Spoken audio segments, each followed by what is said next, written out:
Hacker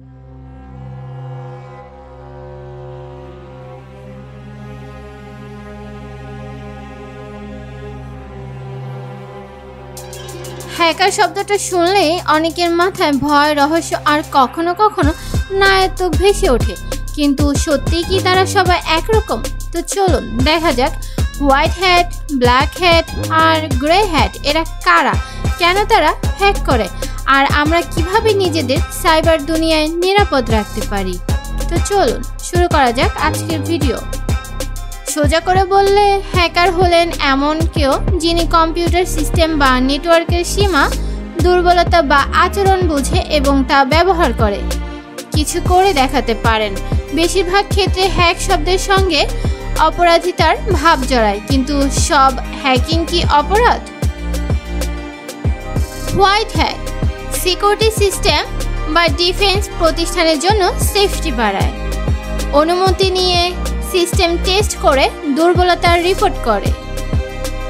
black hat ব্যক্তিগত লাভ, ক্ষতি করা, ডেটা চুরি ইত্যাদি অনুমতি ছাড়া সিস্টেম অনুপ্রবেশ করে। এটা এক ধরনের মারাত্মক প্রভাব ফেলে, আইনি অপরাধও বলা যায়।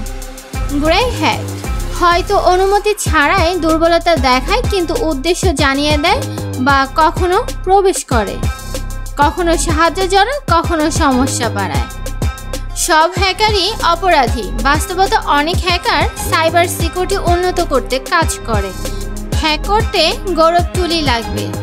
অনেক ভালো সিস্টেম দুর্বলতায় মানবগত ভুল বা কনফিগারেশন থাকে। হ্যাকিং সবসময় অদৃশ্য। বাস্তবতা অনেক সময় হ্যাকিংয়ের চিহ্ন থাকে এবং তদন্তে ধরা পড়ে।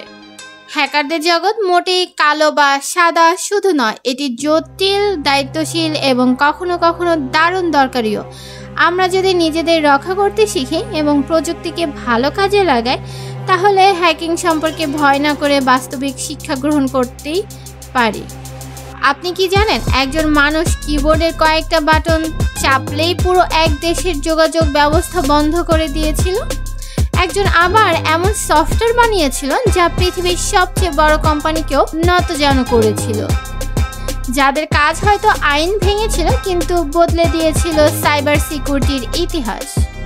90 দশকের শুরু, কেভিন মেটনিক নামের এক তরুণ ছিল প্রযুক্তিতে অদ্ভুত মেধাবী। সে কোনো অর্থ চায়নি, শুধু প্রমাণ করতে চেয়েছিল সিস্টেমের ভিতর ঢোকা যায়। সে সরকারি ফোন কোম্পানি, এমনকি নাসার সার্ভারেও ঢুকে পড়ে, কিন্তু তার উদ্দেশ্য ছিল চুরি নয়, শেখা। শেষ পর্যন্ত তাকে FBI গ্রেফতার করে। আজ সে একজন সাইবার সিকিউরিটি এক্সপার্ট। কোম্পানি ও সরকারকে শেখায় কিভাবে নিজেদের সুরক্ষিত রাখতে হয়। 2001 সালে ব্রিটেনের এক সাধারণ যুবক গ্যারি ম্যাকিনন দাবি করেছিল সে যুক্তরাষ্ট্রের নাসা ও প্রতিরক্ষা বিভাগের 97টি কম্পিউটার হ্যাক করেছে ভিন গ্রহের প্রযুক্তি ও UFO এর প্রমাণ খুঁজতে। তার কৌশলী তাকে অপরাধী বানায়, কিন্তু তার এই ঘটনা সরকারগুলোকে বুঝতে বাধ্য করে সাইবার প্রতিরক্ষা কতটা দুর্বল ছিল। 2017 সালের মে মাস একটি ম্যালওয়্যার ছড়িয়ে পড়ে 115টি দেশে। হাসপাতাল, ব্যাংক, ট্রান্সপোর্ট সব জায়গায় সিস্টেম লক হয়ে যায়। একটা স্ক্রিনে শুধু লেখা ছিল, send bitcoin two unlock your file. এই হামলা দেখিয়ে দেয় একটি ছোট কোডের পিছনে পুরো পৃথিবীর অর্থনীতি থেমে যেতে পারে। একটি নির্দিষ্ট ব্যক্তি নয়, একটি মুভমেন্ট। হাজারো হ্যাকার একসাথে কাজ করে অন্যায়ের বিরুদ্ধে দাঁড়ায়, সরকারি দুর্নীতি বা মানবাধিকার লঙ্ঘনের বিরুদ্ধে হ্যাক করে প্রতিবাদ জানায়। তাদের মুখে একটি গায়ে ফক্স মাস্ক। কেউ তাদের নায়ক ভাবে, কেউ অপরাধী, কিন্তু ইতিহাস বলছে তারা সাইবার যুগে অ্যাক্টিভিজমের নতুন সংজ্ঞা তৈরি করছে। হ্যাকারদের গল্প রহস্যময়, কিন্তু প্রতিটি গল্পই লুকিয়ে আছে একটি শিক্ষা, যে প্রযুক্তি আমরা ব্যবহার করি সেটি যেমন আমাদের এগিয়ে নেয়, তেমন ভুল হাতে গেলে ধ্বংসও আনতে পারে। তাই হ্যাকিং নয়, শেখাই হোক আমাদের আসল লক্ষ্য। আগে যুদ্ধ মানে ছিল বন্দুক, বোমা আর যুদ্ধক্ষেত্র, কিন্তু এখন একটি কোডের লাইন, একটা কোডের লাইন দিয়েই থামিয়ে দেওয়া যায় একটা দেশের বিদ্যুৎ, ব্যাংক, হাসপাতাল। সোজা করে বললে, যখন এক দেশ আরেক দেশের ডিজিটাল অবকাঠামোতে আক্রমণ করে তখন সেই সাইবার ওয়্যারের লক্ষ্য হতে পারে সরকারি সার্ভার হ্যাক করা, ব্যাংক বা সেনাবাহিনীর তথ্য চুরি, বিদ্যুৎ, পানি বা ট্রান্সপোর্ট সিস্টেম বন্ধ করে দেওয়া।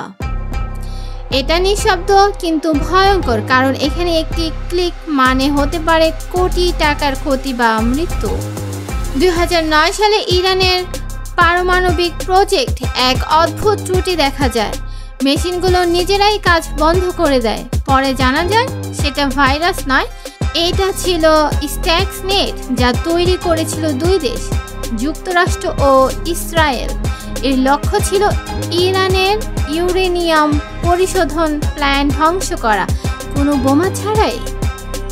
2015 সালে ইউক্রেনের 2,30,000 মানুষের বিদ্যুৎ হঠাৎ বন্ধ হয়ে যায়।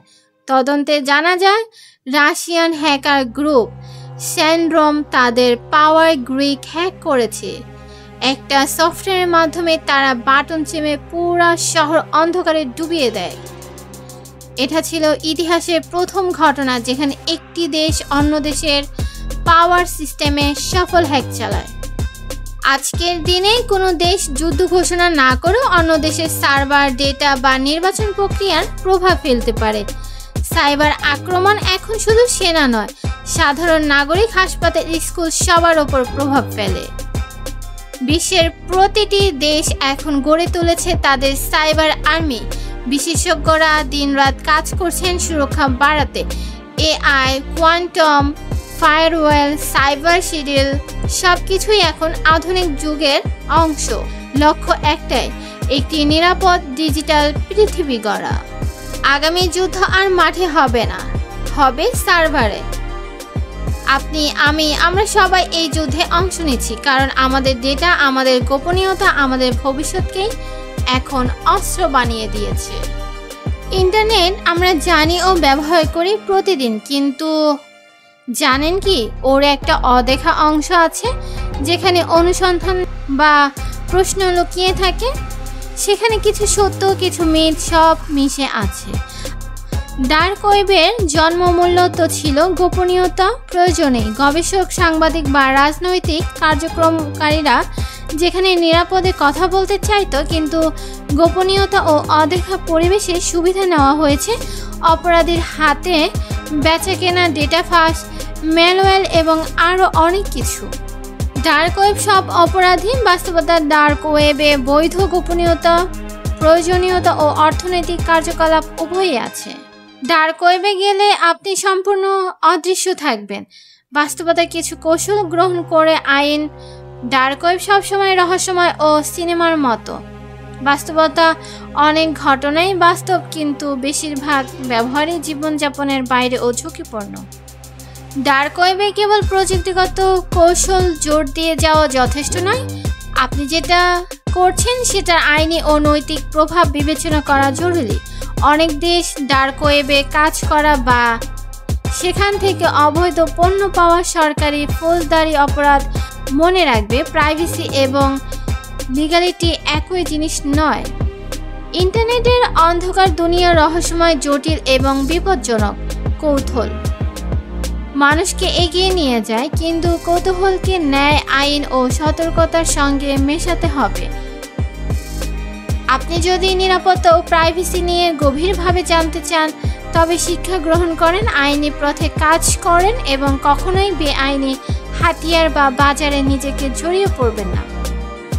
ভিডিওটি ভালো লাগলে অবশ্যই কমেন্টে জানাতে ভুলবেন না। ভালো থাকবেন, সুস্থ থাকবেন। আল্লাহ হাফেজ।